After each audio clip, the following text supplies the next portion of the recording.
Assalamualaikum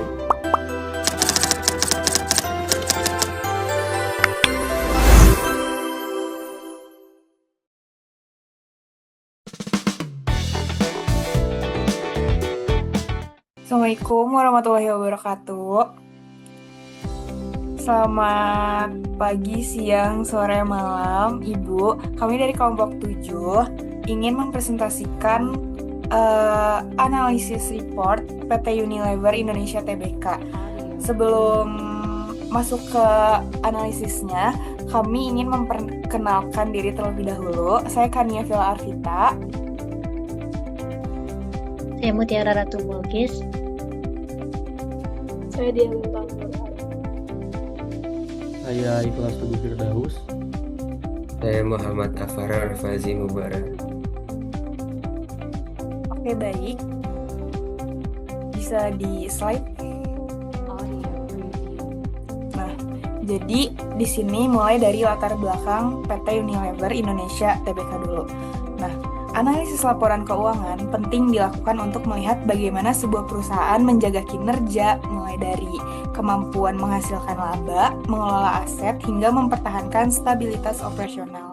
Bagi investor, informasi ini menjadi dasar untuk menilai apakah perusahaan memiliki ketahanan dan potensi pertumbuhan yang solid. Lalu, kenapa sih kita milih PT Unilever?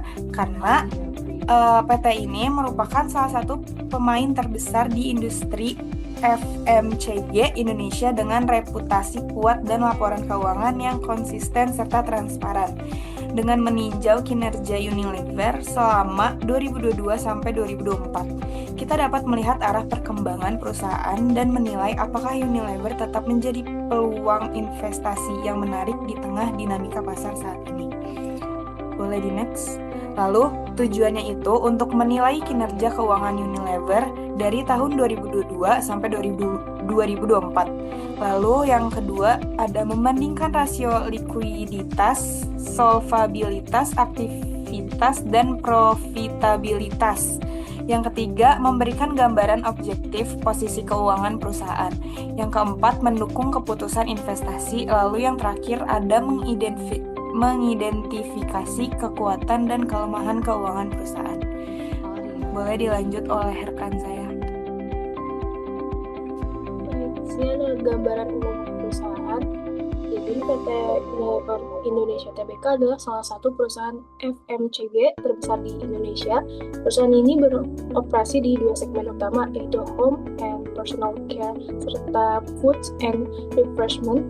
Tahun 2024, segmen Home dan Personal Care menyumbang sekitar 64% penjualan, sementara Foods and Refreshment berkontribusi 36% dengan jaringan distribusi yang sangat luas.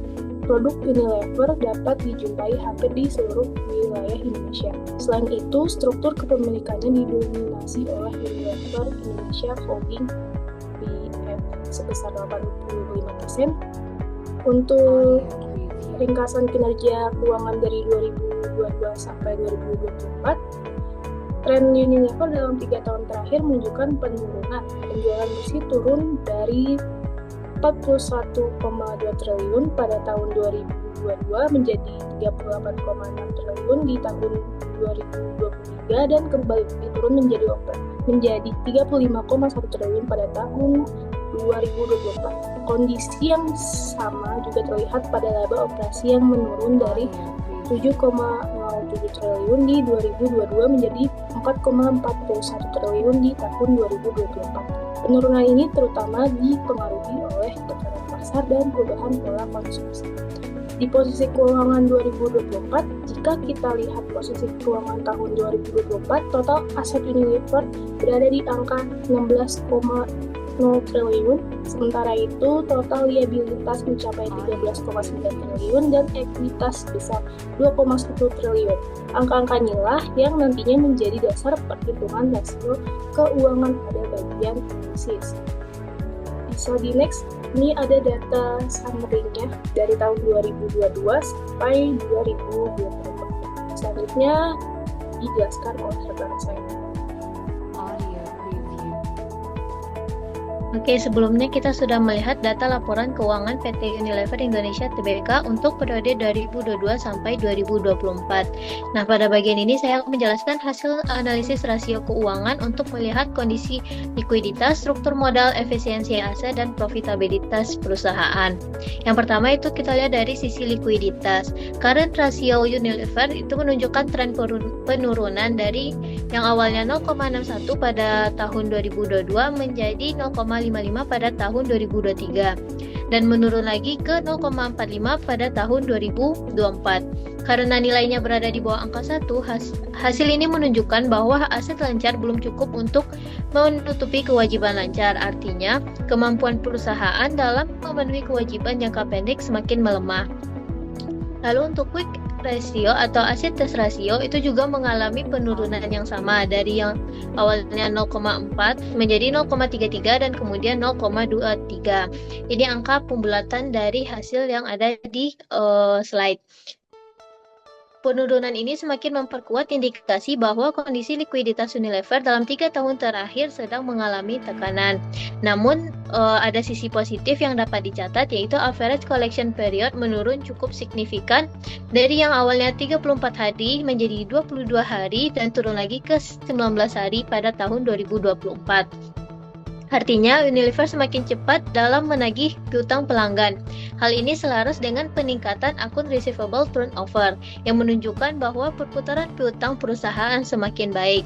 Sebaliknya, inventory turnover itu menunjukkan penurunan.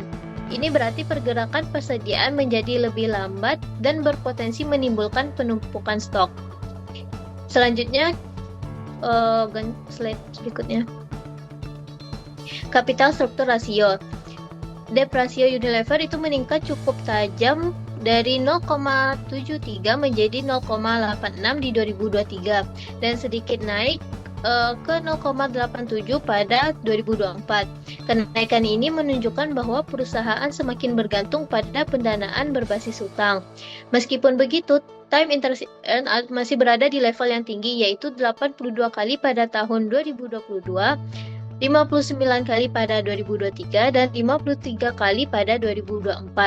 Angka tersebut menunjukkan bahwa perusahaan masih mampu membayar beban bunga dengan aman, tetapi tren penurunannya perlu menjadi perhatian.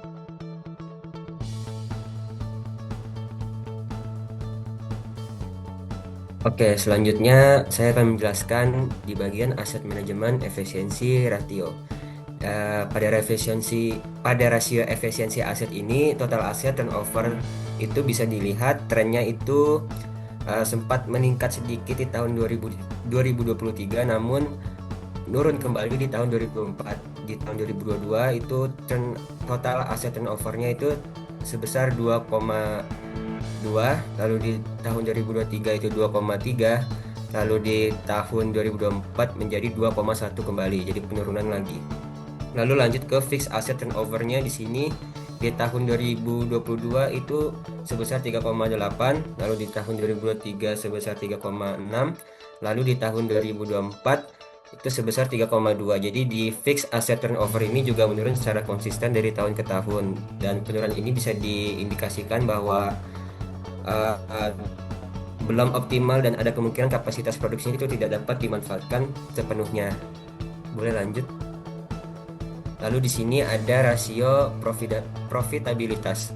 Sebagian besar dari indikator yang ada di layar ini trennya menurun semua, mulai dari operating return on investment yang di tahun 2022 itu sebesar 0,3, lalu di tahun 2023 sebesar 0,37, dan di tahun 2024 0,27. Jadi setiap tahunnya menurun. Lalu di operating profit margin itu di tahun 2022 sebesar 0,17, 2023 0,16, dan di 2024 0,12. Ini trennya juga turun lagi di bagian sini.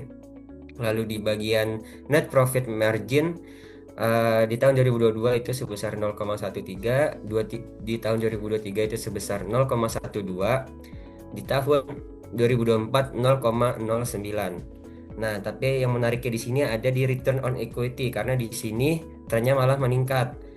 yaitu di tahun 2022 itu sebesar 1,34, lalu di tahun 2023 sebesar 1,4, lalu di tahun 2024 sebesar 1,5. Nah, kenapa meningkat? Karena ini kemungkinan besar berasal dari peningkatan hutang. Jadi kita nggak bisa anggap ini sebagai peningkatan kinerja karena kemungkinan besar ini peningkatan hutang bukan dari peningkatan atau pertumbuhan laba. Lalu selanjutnya ada di gross profit margin. Ini tahun 2022 itu sebesar 0,46, tahun 2023 0,49, lalu di tahun 2024 sebesar 0,47. Lalu yang terakhir ada return on asset. Ya, tahun 2022 itu sebesar 0,4, di tahun 2023 sebesar 0,2, lalu di tahun 2024 sebesar 0,2. Jadi di return on asset ini juga turun, yang berarti perusahaan itu semakin buruk efektif memanfaatkan asetnya untuk menghasilkan laba. Jadi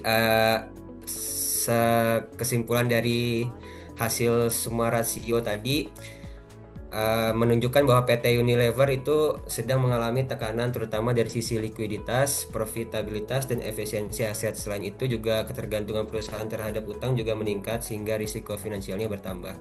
Namun meskipun ada beberapa indikator yang membaik seperti perputaran piutang atau secara keseluruhan, perusahaan perlu memperbaiki strategi pengelolaan aset, biaya operasional, serta struktur pendanaan agar kinerja keuangan bisa kembali stabil.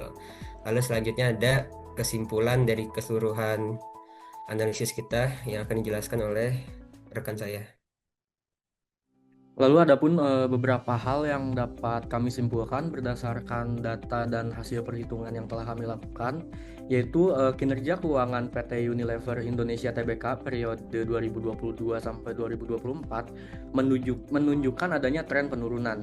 Likuiditas melemah dengan current ratio dan asset ratio yang tetap di bawah standar. Struktur modal semakin bergantung pada utang, meningkatkan risiko finansial. Lalu pemanfaatan aset juga kurang optimal, tercermin dari turunnya rasio perputaran aset. Terus profitabilitas juga menurun, sementara kenaikan ROE lebih dipicu oleh leverage bukan peningkatan kinerja. Secara keseluruhan, perusahaan perlu melakukan pemulihan agar stabil dan kompetitif kembali. Namun dari situ kami bisa menawarkan beberapa rekomendasi yang dapat kami lakukan juga ke depannya agar lebih stabil dan tren penurunan ini berkurang. Yang pertama, dapat memperkuat likuiditas dengan pengelolaan kas, piutang, dan persediaan yang lebih optimal. Lalu yang kedua, kurangi risiko finansial melalui pengendalian tingkat utang dan penyeimbangan sumber pendanaan. Lalu yang ketiga, tingkat efisiensi aset dengan memaksimalkan produktivitas fasilitas dan peralatan. Lalu yang keempat, perbaiki profitabilitas melalui efisiensi biaya dan optimalisasi rantai pasok. Dan yang terakhir, dorong pertumbuhan lewat inovasi produk, pemasaran digital, dan peningkatan penetrasi pasar. Dari rekomendasi yang telah kami pikirkan dan telah kami diskusikan, diharapkan untuk kedepannya tren penurunan dan kestabilan PT Unilever dapat lebih baik untuk kedepannya, seperti itu.